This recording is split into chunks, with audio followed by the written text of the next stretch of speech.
I mean... Oh, interesting. Your calls are welcome. We'd like to hear from you. We have one caller on the line. First caller, since you walked into the studio. We've lost the call. 01 515 1913, 01 515 0913, 0809 222 0913, and 08091913913. Seun Kuti here says the government is trying to tell you that they're going to give you what belongs to you. But yes, now already. They want to give you what is yours already, and now they want to take bargain. Morning.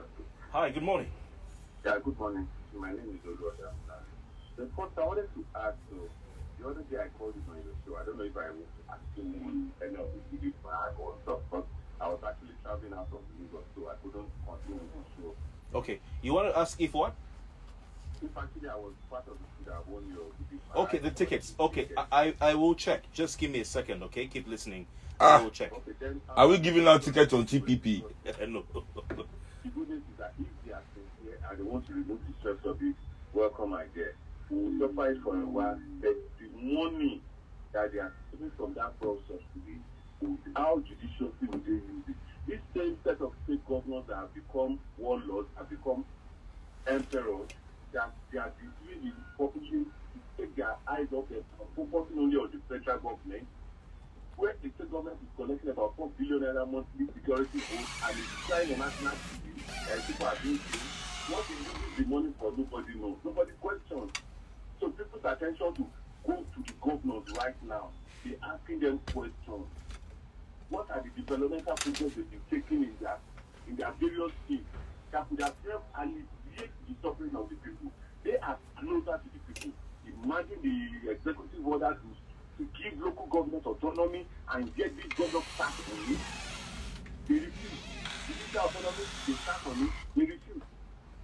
So we all need to start asking them questions. For now, let's leave the federal government and talk to the state governor. Thank you, God bless you. Mr. Akin, I hear you. How you do? Well, you see, this is something this is a game that is always played on Nigerians, and I don't want us to fall on this game, you know. Blame your governor. Don't blame the president. Blame the federal government. The governors are... The way Nigerian politics and political system is set up, the governor and the president are one and the same. Trust me. The governor, the The president. governors of Nigeria and the Nigerian president, because in the sense that there's nothing that these people are doing that is not agreed by, or they are a body. See, you know, Nigeria, the separation of powers, you know, nepotism has eaten so deep into our system. You understand that all these political offices are just extensions. They're just extensions of an ideology, you know, and it's an ideology of oppression, of domination. You know, so whether I'm facing my governor or you are facing, it is the same. But the governors of Nigeria cannot be doing what they are doing without the complacency of the presidency. But you have governors like Wike who are, you know, they don't fail to call the president out whenever they feel like. Okay. Wike and the president are not in the same party. You know, for obvious reasons. But trust me, Femi Fani-Kayode has said worse about Buhari than Wike. And where is he today? Wike has said he will never move. But Femi Fani-Kayode said the same. Wike is in money now, he's in power. I mean, he's enjoying, you know. So you cannot really know a man that is talking now, but his money is flowing, he's controlling university treasury. But I don't want Nigerians to... My issue is, Wike, if Buhari faces Wike, even though he's not in his state, if he does his job as the president of Nigeria and decides to put his eye in Wike's business, get Wike to... Wike will not be able to do what Wike wants to do. You know, and the same thing, if the governors put eye in the president's business, in this Nigeria, the president cannot do what he wants to do. Go and ask Jonathan. When the president, the governors ganged up against him, that was the beginning of him leaving the presidency. You understand? So, I mean, me, I don't separate, you know, whatever, all these people for me, they're all oil marketers. I'm telling you. You're calling them oil marketers. Are you saying somebody in Buhari's family is not selling oil? Someone in Tinubu's family is not selling oil to us? Or he doesn't have his own oil business? In this country, if a politician, any politician that is worth his salt, must have his hand in the. So how can we be listening to what people that are benefiting? They are all the beneficiaries of this subsidy.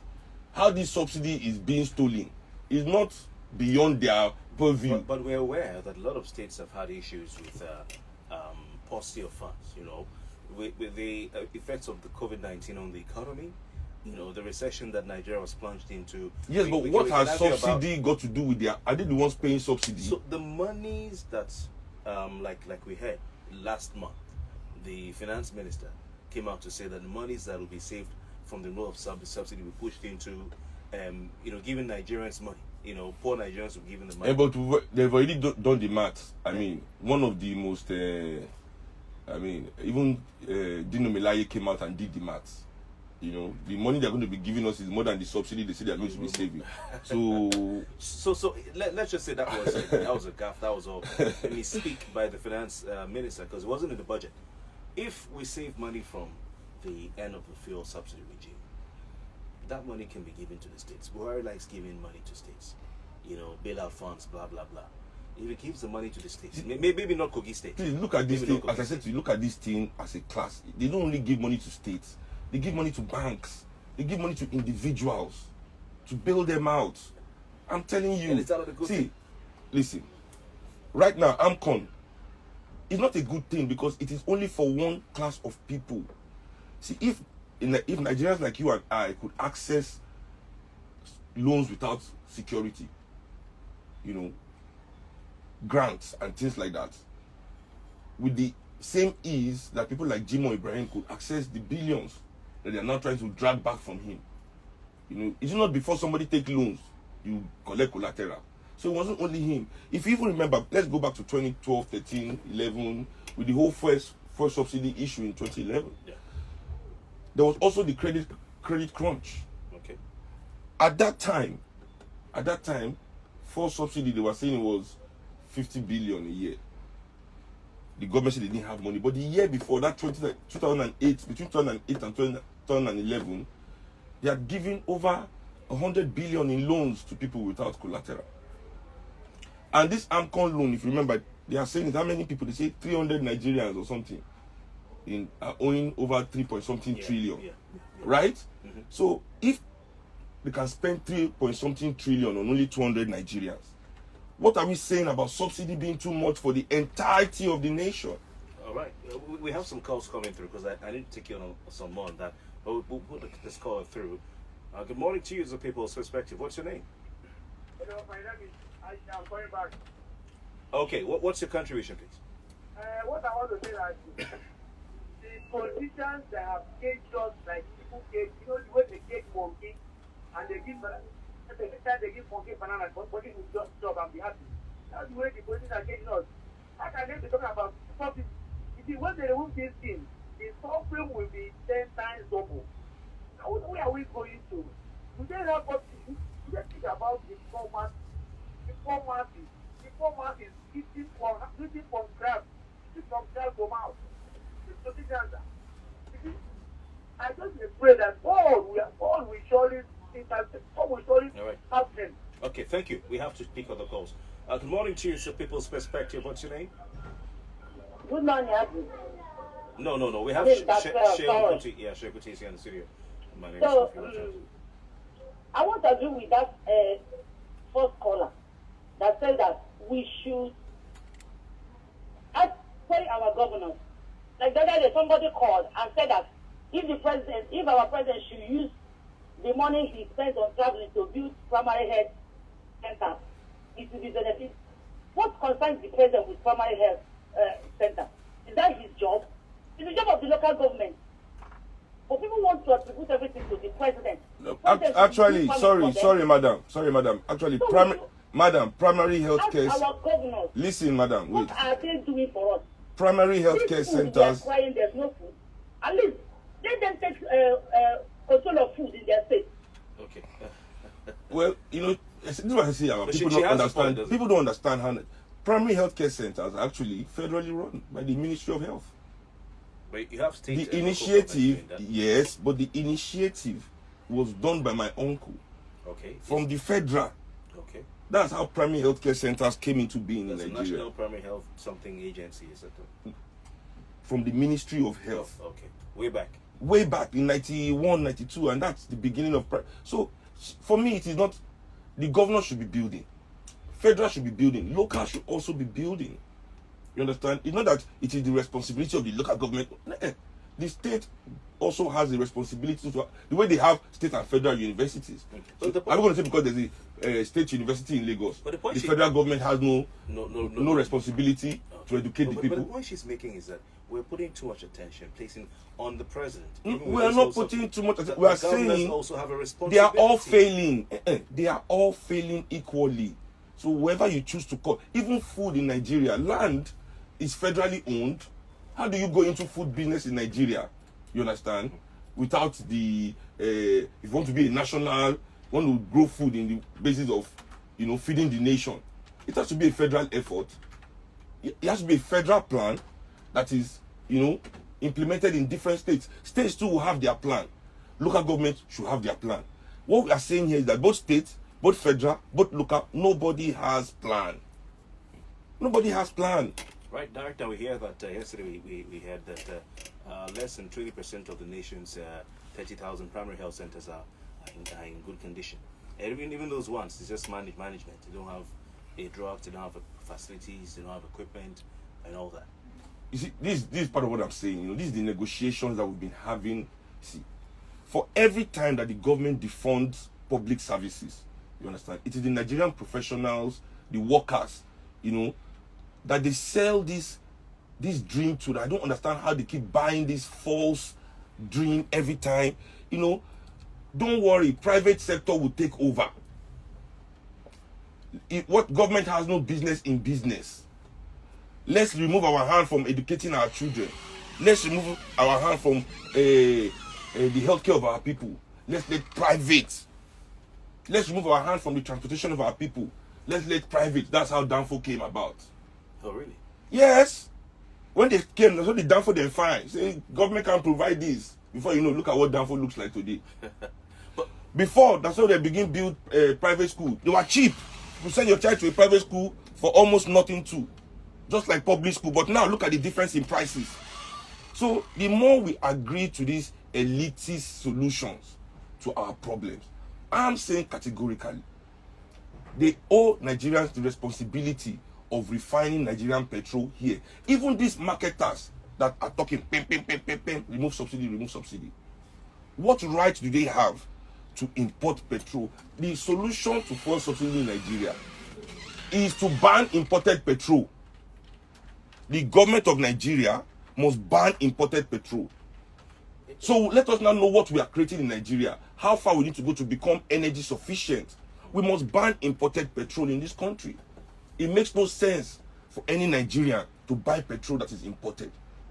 It is a slap in the face of our intellect, of any future we are planning for ourselves. Isn't it amazing that they have had a meeting to tell Nigerians that, oh, don't worry, when fuel subsidy is removed next year, we will pay your pensions. Which is, like you said, is absurd. It's like negotiating with you based on what you have. Exactly. So I know I meant to give you your month-end salary, but you see that your car, you drove to this place, I'll give it to you. I'll give it to you, tell you your salary. Oh, yeah. That's your new salary. Yeah. But is it also not amazing that there's been no plan for 6 years or 7 years of this administration and these governors, this set, to fix the refineries, like you say? It's not even, yes, it is them, and it is also the business moguls, the so-called business moguls that benefit immensely from this arrangement. Because they are the ones that are also stealing the subsidy. Nobody can tell me with evidence that Nigerians are using 55 million liters of petrol a day. Even if people haven't gone outside of Lagos, because we live in these cities, I keep saying it. Go to Ekiti State, go to Osun State, go to Kogi State. I was in Kaba. I was in Anambra, in Oka. I was in, this is recent that I've traveled. So I understand. Go and look at the economic situation of most of these neighborhoods. Where are these people using this petrol? Where are they? You know, where are they? You understand? And even if we are using this amount of petrol and people have been making this kind of money, why haven't they invested in local refineries? So it's a terrible situation that there's no plan to make things better. You have if you have 6 years. No, the government knows that this is a monumental fraud. Now let me tell you why the government is callous. Why I cannot separate federal from local from states. Because at any point, they can attack this problem. You understand? They know there is a fraud going on in the subsidy program. Every nation, they say, every nation subsidizes its people. They subsidize your consumption. Go to Europe and America, they subsidize it. The cost of the subsidy is the issue. Yes, but the issue is that people are defrauding the system. It is the duty of the government. Where were you when Nigerians came out to protest to say Jonathan should not remove subsidy? Forefront of the subsidy removal. So you'll be anti-subsidy removal all this time? I understand it completely that it is a game. Even the people that are touting it now, go and listen to all of them in 2012. Even Buhari himself, listen to him in 2012, please. Talk about subsidy. They all know it doesn't exist. They all know. So we shouldn't be paying for that then? They know it is a monumental fraud. So why should we keep it going? The issue is that it's a largesse. It is paying people trillions of naira. Now they are choppings. So now, instead of going to prosecute or investigate the fraud of this system, bring people to book and sanitize the system, because that is what a government should do. They are now transferring the burden of funding their friends to we the people. You understand? That okay, instead of us to end it, we government won't pay it anymore. You know, we want to sit on this money now as politicians. Let's get the Nigerian people, as they've dipped their pocket for gas money, for food money, electric money. This 300 and something naira that Nigerians may have to pay, maybe 340 naira per litre or more. Yes. It's tied to the international price of I am so happy. I am so happy you brought that international. Yeah, there's also an international approved minimum wage. If you are going to charge us international prices for our local product, you see, this is our local product. You want to charge us international prices, right? But you tell us when it comes to our salary that we have to take local situation into consideration, why you cannot pay international wages. If you want to charge me what Americans are charging for petrol, isn't it callous that you are unwilling to pay me what Americans pay their workers to be able to buy that petrol? So why have we not had refineries working till now? Or at least I say me, I believe our refineries are working. They don't. They just don't. They refuse to. They refuse to. I say they refuse to use it for the people. It is working. I'm sure that even many of these petrol that they're saying they're importing is coming from those refineries. I moved over from Port Harcourt to Lagos. The one in PH is down. Down how? Do you work there? Though they're saying that they would. Do you work there? And people leave products from that side, but. They leave product from there? Yeah. Exactly. But it's not at full capacity. They leave product from there. That's all I know. That thing can work to full capacity. Refineries are not like cars. You can Google it right now. The world's oldest refinery that is still working. How old is it? They just sold one refinery last year, one American, that is like 100 years old. That was using to yab Dangote's refinery. That Dangote was planning to say that, and the thing was cheaper than Dangote's, same capacity, same size, everything. Not be car we get old model, new model. These things are built to last, to be forever, to work. You understand? Just little, if you spoil, replace the parts. You understand? This is not some kind of rocket science. You understand? Even boys in the jungle, in the creeks, are refining petrol. So what is are refining crude into petrol? What's the problem? Why is it still important? It is the game. It is the fraud. That's the fraud of it, my brother. That's what I'm trying to tell the people. It is the fraud of it. That's why we are still importing petrol. Like say Nigeria, we must ban imported petrol. If the government is serious, they should place a ban or at least a moratorium on importing petrol into Nigeria. Let us all know what we are going through. It's baffling, really, that countries who don't have 1/100th of Nigeria's crude oil are refining, and they're even exporting to Nigeria. Of course. Singapore, for instance. I say this is a big game. The solution to this game is to prosecute the criminals. To prosecute the criminals, not to hands off and make the people pay the criminals on your behalf. Yes. Because this fuel subsidy game started under Babangida regime. It's a game. So we need to end this game. Let's end this game. Fix the Nigerian people's refinery. Even if you want to now start charging us, before anybody can charge Nigerians world-class price for anything, you understand? You must pay the people world-class wages. We're not talking about how they are increasing the price of diesel. You know, this is why I know that the Nigerian professional class, you know, they are complicit. Okay. The increment in diesel is over 300 naira already. In the last year, it has gone up by over 100%. The cost of diesel. Absolutely. You know, so if we are living in that kind of situation and everybody is affected, all the banks are quiet, all the manufacturers are quiet, all the transportation, everybody is quiet about it. All the houses that use diesel gen, they are quiet because they can afford it. Now they want to still wipe it on the people now next for petrol that you know that everybody needs. But the thing you're talking about people being quiet. Nigerians are quiet. You know, everybody's accepting it. The government is saying next year we're going to add increased taxes. Mm-hmm. We're going to bring more taxes on you. Yes. All right. Already the cost of food and food is gone up. The cost of rent and things in Lagos you can't even listen. But this people is are what quiet. Yeah, I mean, people are quiet because the cost of electricity has gone up. Those that Nobody know, said anything. those that know, Yeah. those that know are puppeting, you know, the words of the oppressor.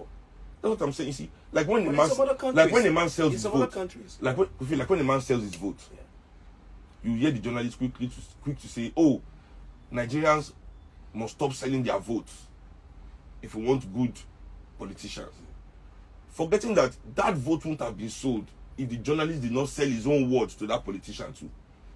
Okay. You understand? Okay. So we are always quick to blame those at the bottom. Whereas they cannot speak because they don't really know. Their education is not as good as yours. Okay, let's talk about the middle class, the entire middle class. That is what I'm saying. They are those are the ones complacent. You know, the entire middle class, the professionals of Nigeria, they are the ones that should be able to articulate to the people the true situation and see if the people will be quiet. But what we do is that we repeat the words of the oppressor. We cover for him. We hide for him. You know, we ease things, smooth things over for him. I tell people, like, it's not as if I don't want to be overly generous, like see people on the road, give them money. Or me, I don't even like, you know, this throwing money at people thing people do, you know, just, you know, gather people together is an oppressive behavior. If you can't do it in your house, when you want to give your family money, you tell them to gather in the parlor. I start throwing the money to them. I have someone filming it. No, I mean, it is, you are dehumanizing them because they are hungry. Everybody start rushing, you know, you want to see that. You know, I don't want to see so. And also, I also believe that helping people too much is bailing out the government.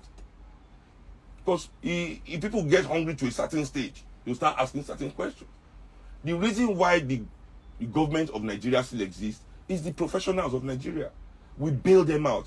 Do you know how many of your family members you send to school, pay medical bills for, give money, pay their rent?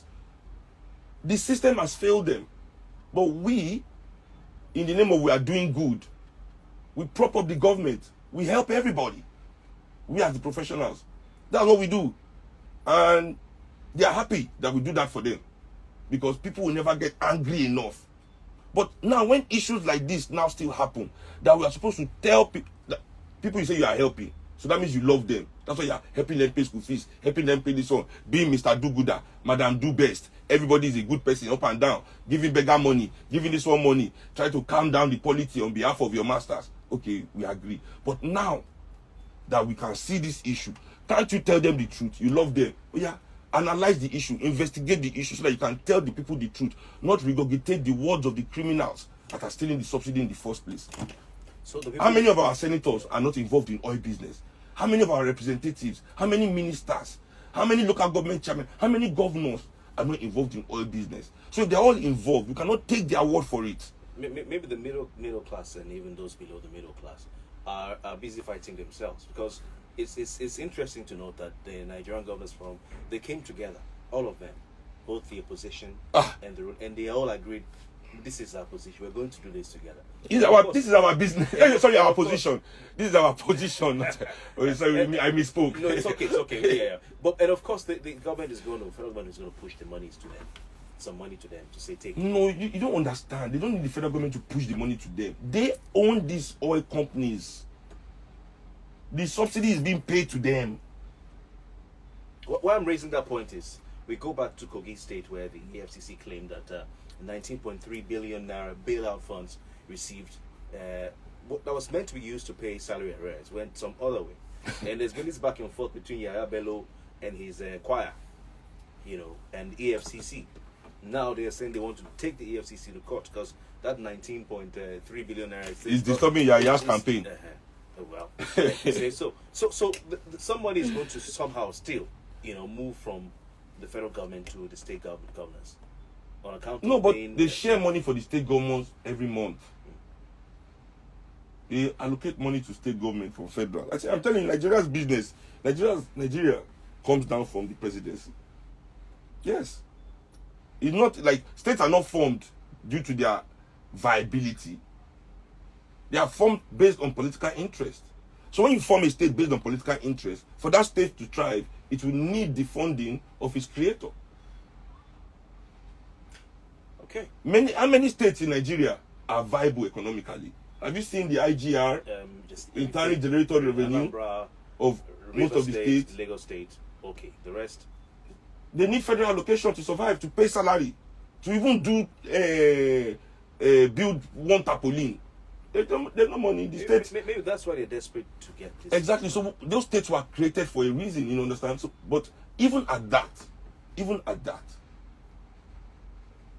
Eskimos created an economy.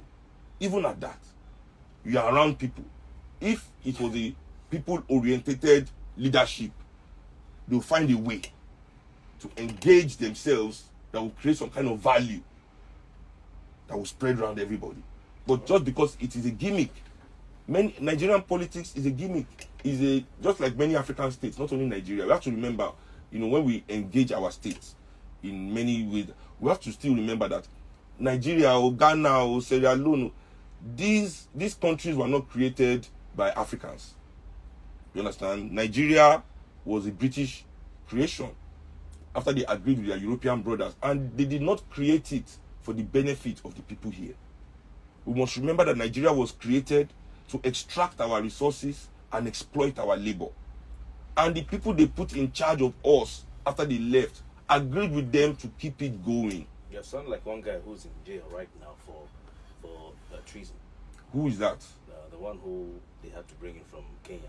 Nnamdi Kanu. No, Nnamdi Kanu and I, we are different. We share different ideological backgrounds, different political concepts and views. He's an anarchist. Okay. I'm a revolutionary. I think we are kind of different in that aspect. Okay. For me, but what is true is true. And they even say when a broken clock is right twice a day. So somebody can be wrong, or but find the truth somewhere inside. You think he's wrong?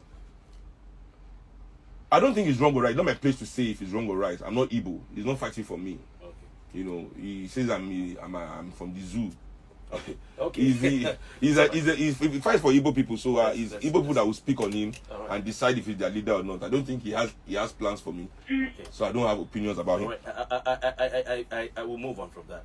No, but I'm just trying to finish the point I was making. Okay. So we as Nigerian people, we must realize that we still have the task, the responsibility of taming this beast called Nigeria. This country still needs to be tamed, to be brought under our control. Because right now the country is controlling us still, as it was intended to. How do we do that? How do Nigerians do that? Oh, Nigerians must become more politically aware. The Nigerian professionals must become more politicized. We must create more political platforms. But they're busy fighting themselves on those who are not being. How many of them? I don't think so. Those who are not playing deaf are busy siding with one party or the other. Yes, because there's nothing else in the middle for them. You know, like even if you look at PVC ownership in Nigeria, PVC is 67 million people. People come out and vote, 15 million come out and vote. You know, so even the silent voters can change Nigeria if they find something to engage with. People say, oh, everybody get your PVC, everybody get your PVC. You know, the reason why even people with PVC don't engage is because they don't see what they are going to, what am I engaging with? APC or PDP? I beg. You understand? So we as the professionals of Nigeria, it's our duty to create that platform for them. And we are letting them down. We are not representing our people. We are seeing our opportunities as individuals, as reason for us as individuals to find comfort within oppression. We don't understand that our duty is not to find comfort within oppression, but to read our society. Some of them feel they might lose what they have if they become too vocal. But the truth is, you are not guaranteed to keep it anyway. You know, how many of us, you know, are making it well into our 40s but still die poor? I mean, I know many people personally that were millionaires 10 years ago, and still today they are begging on the streets. Not begging, but, you know, just trying to survive on the street again. You know, if things continue the way they are, where are we headed? I don't know. I don't like predicting the future. I don't have power. I'm not TB Joshua, you know, or Chris Oyaki Lome. Some say failed state. I like it. Well, Nigeria, all Africa really is a failed state.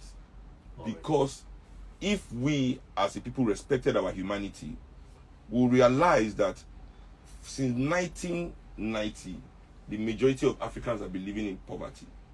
The majority. When the funny thing is that when we became independent, even Africans in rural areas were not living in poverty. They were poor. But you know, you have to understand the difference between poor and poverty. You know, they will always be poor. Because what a man should eat, where a man should sleep, if a man is sick, how a man educates himself, you know, all these things are part of our humanity, and people should not be able to should be able to afford those things. Luxury is what is out of the reach, should be out of the reach of the poor. You know, luxury, finish. But basics should never be taken, because when you remove the basics from a person, you remove their humanity. You know, and that is what I always tell people, like, I'm 39. People in my generation, I always say to them, nobody among us who has a grandfather who said that man was homeless. All our grandparents, all our grandfathers were homeowners before they were 22, 23. Absolutely, absolutely. So what has happened in 2 generations that we are all on the streets? I was watching an Instagram video someone put up about one elder man, you know, I think it's an elder statesman or something, who was saying, you know, his father gave birth to 30-something children. And that's a small number. Gave birth, or is it more? They were all born to be farmhands. But of course, the government of the day, back in the, I think pre-independence or in... I saw the Instagram video you're talking about. They said if you keep your child at home, we'll send you to jail. The father had no choice than to send him to school. And look at his made in life setup. So things are going this way, and we're keeping quiet. Everybody's struggling with the traffic on Dead Milan Bridge to try and survive in Lagos and in Nigeria, struggling with feeding and the high prices. But if you can make it to the next day, it's okay. Nobody wants to say anything. Just moving on. Yeah, because, you know, I mean, the as I said, the institutions of influence. Every society has institutions of influence. There are 3: media, the religious institutions, and the educational institutions. These are institutions of influence. They are what goes on to shape this thinking of the society. So if media now includes the arts, you know, media in the full word of media, it's not just newspaper and radio. The art is also in media, you know, movies. So what kind of information are we giving the people? We are giving them defeatist information. We're not sharing revolutionary ideas with the people. We are regurgitating. You know, even our movies, you know, you watch a Nigerian film, it's only a rich man that can come and save you from the poverty. So everybody is looking at these people like gods, instead of us letting the people know that it's because of these people's excess, their excesses, their indiscipline, their lack of self-control. You know, one woman is not enough, one girlfriend is not enough, you must have 100. 5 is not enough, you must have 500.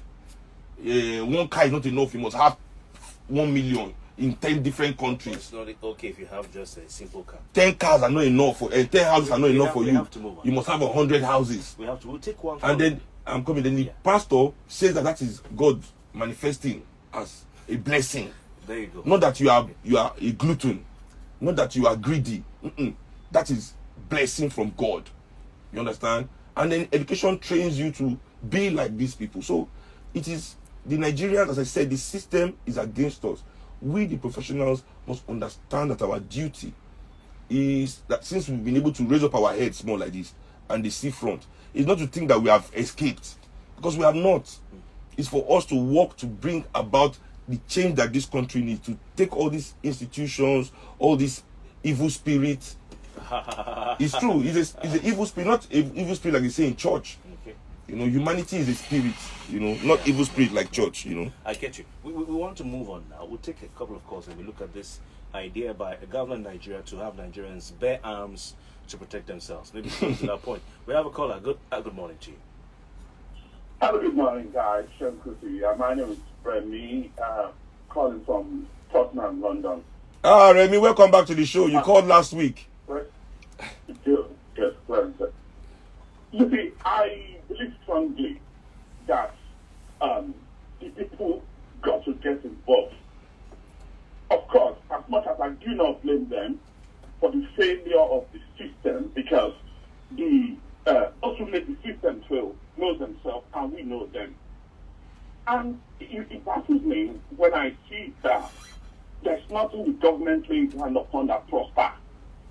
Even though I'm retired, I do not believe in socialism that much, because I know it has its advantages, but the reality of bringing that to bear in Africa is far low.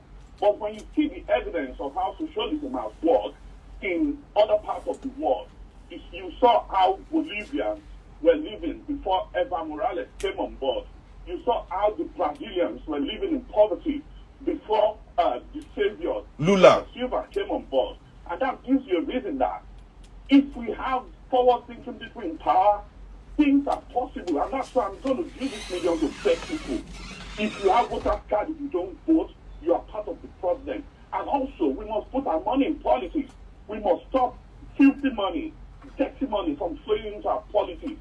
If we contribute a decent cover 1 naira, these guys are feeling under, we will overwhelm them. Totally. All right.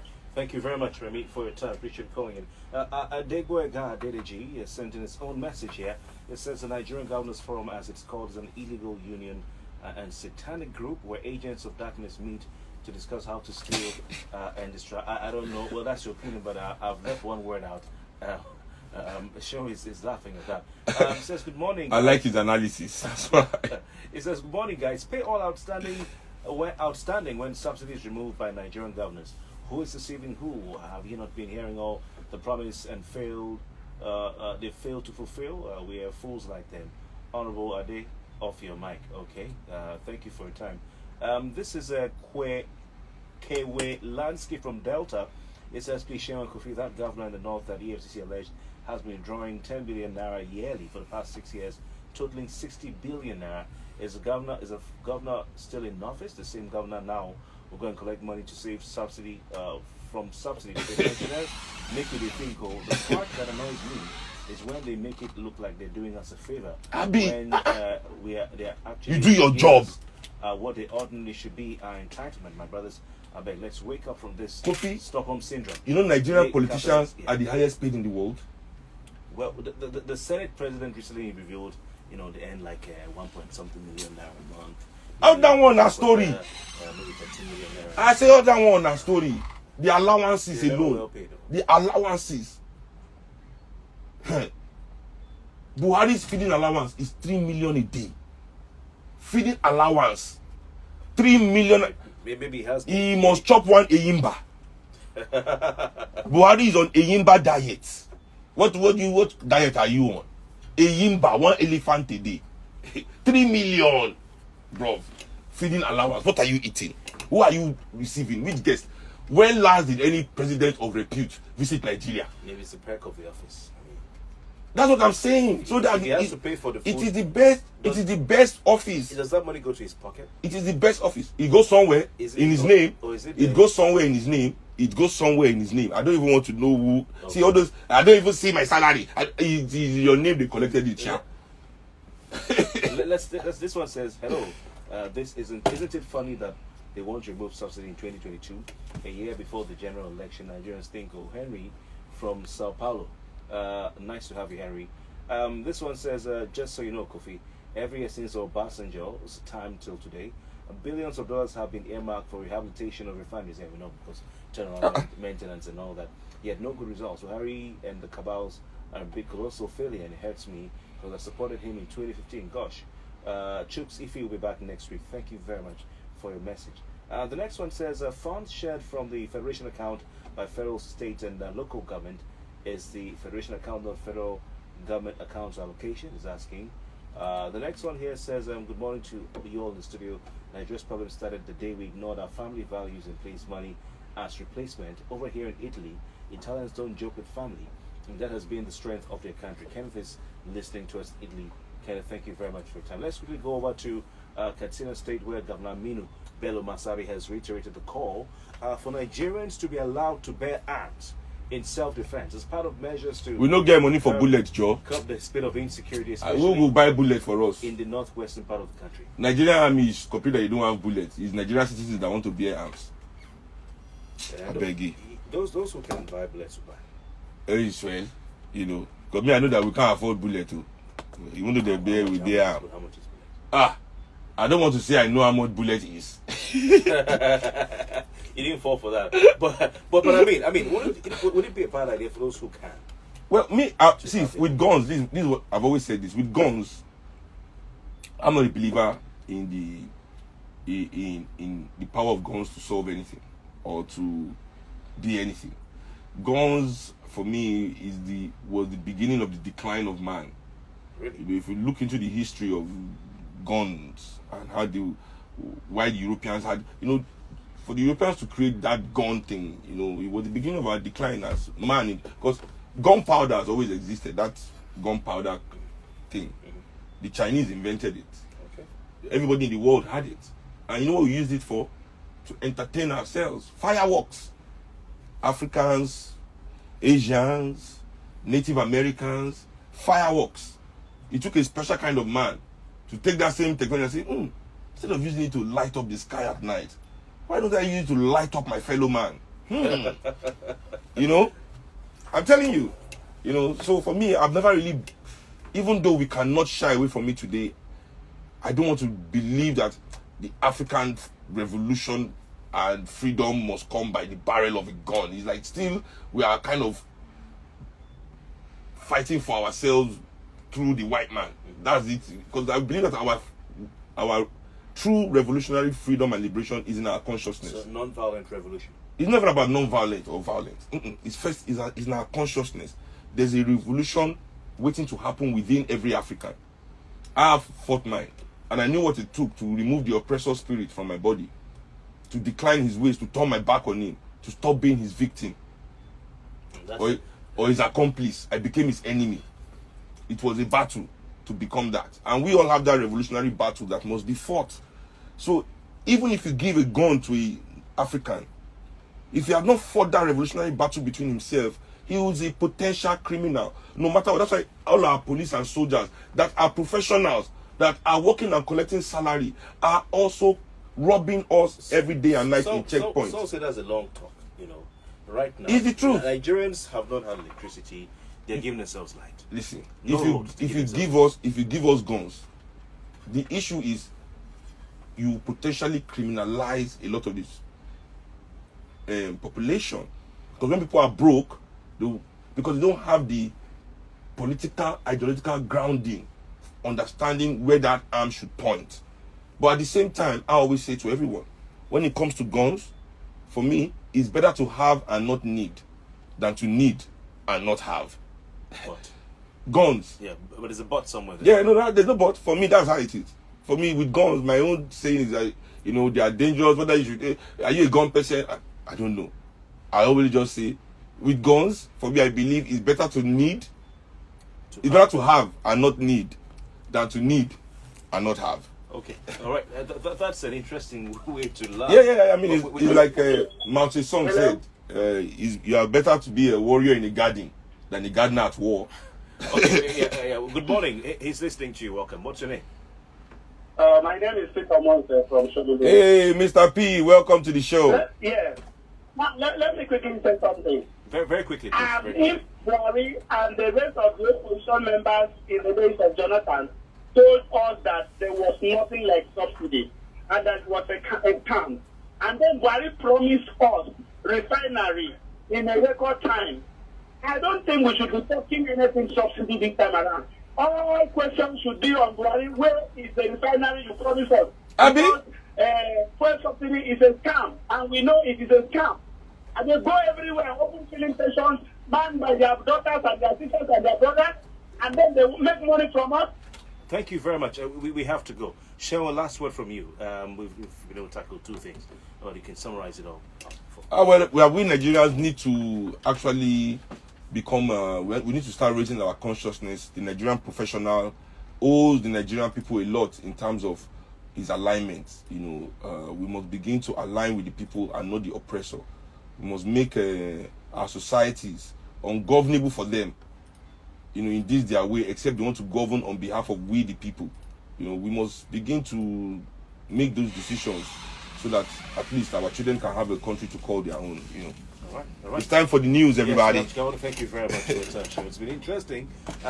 We should do this again sometime soon. Next Friday. My name is Kofi Bartels. The news 12 is up next. Stay with us.